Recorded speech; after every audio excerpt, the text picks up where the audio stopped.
Dice la Biblia de la siguiente manera: Pedro y Juan subían juntos al templo a la hora novena, a la hora de la oración. Mira al que está a tu lado y dile: Dios te llamó para que subas. Dile. Dios te llamó para que subas y no para que desciendas. Vamos, repite, dile: Dios te llamó para que subas y no para que desciendas. Dice la Biblia que ellos subían juntos al templo a la hora novena. Iban a la hora de la oración. Y era traído un hombre cojo, era cojo de nacimiento, a quien ponían cada día a la puerta del templo, el cual se llama La Hermosa. Y dice la Escritura que él pedía limosna de los que entraban en el templo. Verso 3. Este personaje, cuando vio a Pedro y cuando vio a Juan que iban a entrar en el templo, le rogaba que les diese limosna. Pedro con Juan, fijando en él los ojos, les dijo: míranos. Entonces él les estuvo atento, esperando recibir de ellos algo. Mas Pedro dijo: no tengo plata ni oro, pero lo que tengo te doy. En el nombre de Jesucristo de Nazaret, levántate y anda. Y tomándole por la mano derecha, le levantó, y al momento se le afirmaron los pies y también los tobillos. Y saltando se puso en pie y anduvo, y entró con ellos en el templo, y andando y saltando y alabando a Dios, y todo el pueblo le vio andar y alabar al Dios del cielo. Digan conmigo: de lo que tengo, eso voy a dar. Tome su lugar creyendo que Dios está en este lugar. Mis amados, cuando nosotros miramos las Sagradas Escrituras en este texto, hay algo que me impactó al espíritu cuando estoy mirando, cuando le estoy pidiendo al Señor la palabra. Cuando miro el comienzo del texto, por favor, hijo, sígueme con la lectura. Cuando vamos al comienzo del texto, en Hechos capítulo 3, versículo 1, hay algo que me impacta y la Biblia dice que Pedro y que Juan subían. Esa palabra subir me impactó en el espíritu. Esa palabra subir cogió algo en mi espíritu y me impresionó. Porque ciertamente yo creo que Dios nos ha llamado para que vayamos de gloria en gloria y de poder en poder. ¿Cuántos dicen amén? Yo creo que Dios nos ha llamado para que nosotros avancemos y alcancemos propósitos eternos en el Señor. La Biblia dice que ellos subían. Cuando dice en la Escritura que Dios llama a Moisés, lo primero que hace Dios cuando llama a Moisés es que Moisés subiera al monte, damos gloria al Señor, Sinaí. Cuando Moisés sube al monte Sinaí, dice el escritor sagrado que Moisés tiene un encuentro con la zarza cuando él se aprestaba a subir al monte. Los momentos más reveladores en nuestras vidas es cuando nosotros tomamos la determinación de subir a las partes altas espiritualmente, y es allí donde tendremos un encuentro con el Señor. Cuando Moisés toma la tarea de subir al monte Sinaí, dice la Biblia que él tiene un cara a cara con la zarza, y cuando él está allí cara a cara con la zarza, dice la Escritura que él se queda mirando que la zarza ardía, pero que la zarza no se consumía. Amados, mientras Moisés no tomara la decisión de subir, mientras Moisés no tomara la decisión de ir allá a aquel lugar donde Dios le dijo, donde Dios determinó que iba a tener un encuentro, una revelación con la palabra, Moisés no se convierte en el libertador de su generación. Ciertamente cuando vemos la palabra subir nos demanda esfuerzo. Cuando vemos la palabra subir nos está demandando entrega. Quiero que atrapes esto: tus generaciones y los tuyos no subirán hasta que tú no determines tienes un camino para ellos y tú no les muestres el camino por donde ellos deben subir. Yo creo que estamos pastoreando generaciones que nos están viendo. Creo que estamos pastoreando generaciones que nos están observando. Nuestros hijos son testimonio de lo que nosotros estamos haciendo, y para que ellos puedan subir y para que ellos puedan alcanzar cosas grandes en el Señor, ellos demandan un espejo, ellos demandan un ejemplo, ellos demandan un testimonio. Señoras y señores, y el testimonio que nuestros hijos van a buscar primeramente no es el testimonio de la gente de afuera. El testimonio que nuestros hijos van a ver es el de la propia casa, porque escrito está en la palabra del Señor: aquel que no sabe edificar su casa, aquel que no pastorea su casa, aquel que no guarda su casa, el que no edifica su casa, no puede, damos gloria al Señor, dice el apóstol Pedro, estar en los asuntos del Señor, porque primeramente hay que proveer para nuestra casa. Es por eso que usted tiene que tener en cuenta que todo lo que tú estás haciendo, que todo lo que tú estás hablando, el ejemplo que tú estás dando, es lo que tú le estás ministrando, es lo que tú le estás revelando, es lo que tú le estás entregando a tus generaciones. Hay algo que me impacta, porque David era el más pequeño de su casa, estaba ya pastoreando las ovejas de su padre, y dice las Sagradas Escrituras que a David lo llaman porque desafortunadamente cuando el profeta va a ungir o llega a la casa de Isaí, dice la Escritura que no hubo en ese momento nadie más hasta que Dios le habla al padre de David y le recuerda que él estaba allá. ¿Por qué traigo este pasaje? Las Sagradas Escrituras nos enseñan que David va a pelear con Goliat. Todos ustedes lo saben, es sacado detrás del ganado, pero dice la Escritura que cuando está peleando con Goliat, David vence a Goliat de una manera inusual. La Biblia dice que lo vence con una piedra y toma la onda, y con aquella piedra le derriba, enviando, soltando la onda. Pero dice la Escritura, escúchenme bien, dice la Escritura que él saca la piedra del zurrón. Era una mochila que cargaban los pastores en aquel entonces. Pero me llama la atención que quedaron otras piedras dentro del zurrón. Y la pregunta es: ¿por qué quedaron otras piedras dentro del zurrón? ¿Por qué quedaron otras piedras sin usar? Señoras y señores, las piedras que tú dejes de usar, esas piedras las van a usar tus generaciones. Pero ahora hay un interrogante: ¿cuáles son las piedras que tú les estás dejando a tus hijos? ¿Cuáles son las piedras que tú les estás dejando a tus generaciones? ¿Cuáles son los recursos que tú les estás dejando a los tuyos? Cuando usted comienza a escudriñar la Biblia, Primera y Segunda y Crónicas y Reyes, usted se va a encontrar que después de este gigante llamado Goliat, se levantan 4 gigantes. Damos gloria al Señor. Y me impacta porque a David le quedan 4 piedras, lo que da a entender que David dejó una piedra para cada generación. Atrape esto: lo que usted le está dejando a sus generaciones es lo que sus generaciones van a copiar. La generación de David venció gigantes porque él le demostró a sus generaciones que se podía vencer los gigantes. En otras palabras te lo voy a decir: el pecado que tú no puedas vencer, ese pecado va a seguir luchando en tus generaciones. La pornografía que tú no puedas dejar, esa pornografía te va a tocar a tus generaciones. El adulterio que tú no puedas soltar, ese adulterio va a continuar en tus generaciones. Todo aquello que tú no puedas detener va a venir a tocar a tus generaciones. Pero yo creo que en esta noche hay gente que va a subir al monte, hay gente que le va a decir a Dios: Señor, yo tengo la capacidad para destruir y vencer a mi gigante.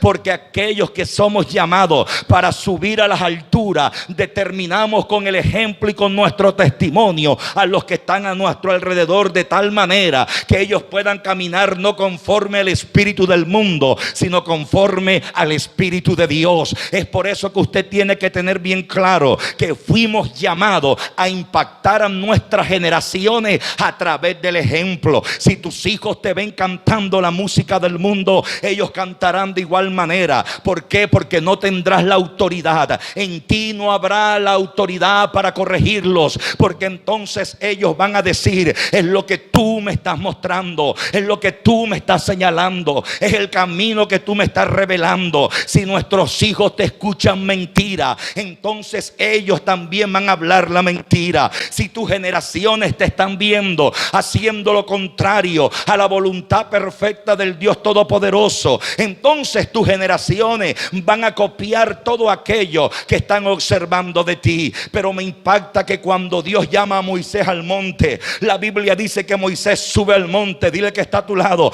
tienes que subir al monte. Señoras y señores, la Biblia dice que Moisés subió al monte. Moisés estuvo 40 días y 40 noches en el monte. Y cuando Moisés bajó del monte, el escritor sagrado dice que el rostro de Moisés estaba transformado, la gloria de Dios estaba sobre él. Y cuando Moisés bajó, la gente no veía ya el rostro de Moisés, sino veía el rostro de la gloria de Dios. La gente, tus generaciones, levánteme su mano, tus hijos, tus nietos van a ver la gloria que tú les vas a reflejar en el nombre de Jesús de Nazaret. ¿Cuántos dicen amén? Aleluya, aleluya.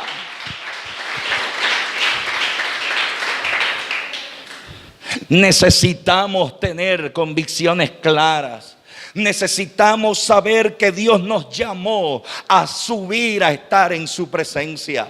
Cuando subimos al lugar alto, señoras y señores, y cuando yo hablo del lugar alto, estoy hablando de tener un encuentro con Dios. Me impacta porque en Hechos capítulo 3, el escritor sagrado revela que Pedro y Juan subían juntos al templo a la hora novena. Qué impresionante, y estoy convencido que aquellos que han tenido la experiencia de oración en la madrugada, luego de orar, han tenido un encuentro con Dios. Dios les ha revelado, Dios les ha hablado. Señoras y señores, el destino que Dios tiene para ti es que subas a las partes más altas y puedas tener un encuentro con Él. Me impacta que cuando Dios llama a Ezequiel, Dios le dice: mira, Ezequiel, cuando tú estés en mi presencia, avanza y camina a las profundidades de las aguas. No, Ezequiel comienza a avanzar. Dice la escritura que la profundidad de las aguas estaba primero en los tobillos, pero Dios le dice a Ezequiel: avanza, sigue subiendo, te quiero llevar a profundidades mayor de mi palabra. Ezequiel siguió avanzando, subiendo, y ahora dice la Biblia que las aguas le llegaron ¿a dónde? A la rodilla. Número 3, dice la escritura que Ezequiel siguió avanzando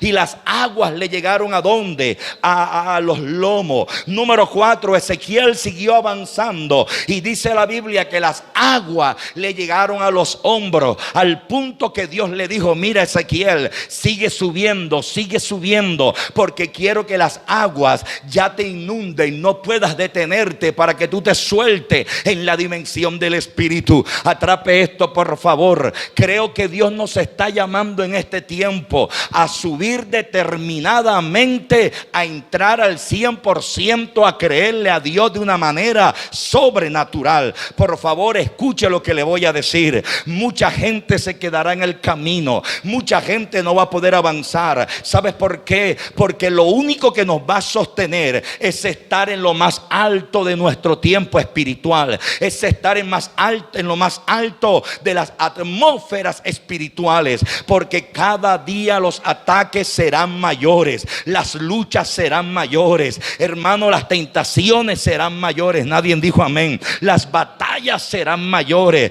pero a mayor altura en Dios, mayores victorias. ¿Cuántos lo creen? Digan conmigo: voy a subir a lo más alto de Dios. Damos gloria al Señor. Bríndele un fuerte aplauso al Señor. Verso 2. Y me impacta porque ellos tenían una razón de ser. El hombre de Dios tiene una razón de ser. El hombre de Dios tiene un propósito. Los que somos llamados conforme a la palabra, todo lo que hacemos, lo hacemos con un propósito. ¿Cuántos lo creen? La hora novena, la hora de la oración, las 3 de la tarde. Pero me impacta que cuando ellos llegan a ese lugar, dice la Biblia que había un hombre cojo de nacimiento. Y dice la escritura que a este hombre cojo de nacimiento todos los días lo llevaban al templo. Pero ¿qué hacían las personas? Aquí es donde voy a entrar en profundidad. Note esto. El hombre que llevaban al templo era ¿qué cosa? Era cojo. Había alguien que lo llevaba, porque dice la Biblia que era un cojo de nacimiento. Alguien lo tomaba, alguien lo cargaba y lo llevaba al templo. Y dice la Biblia que todos los días lo colocaban ¿a dónde? En la puerta del templo. Número 1, reflexión. Señoras y señores, ¿por qué los que llevaban al cojo al templo de la Hermosa nunca se tomaron la tarea de meterlo más allá de la puerta?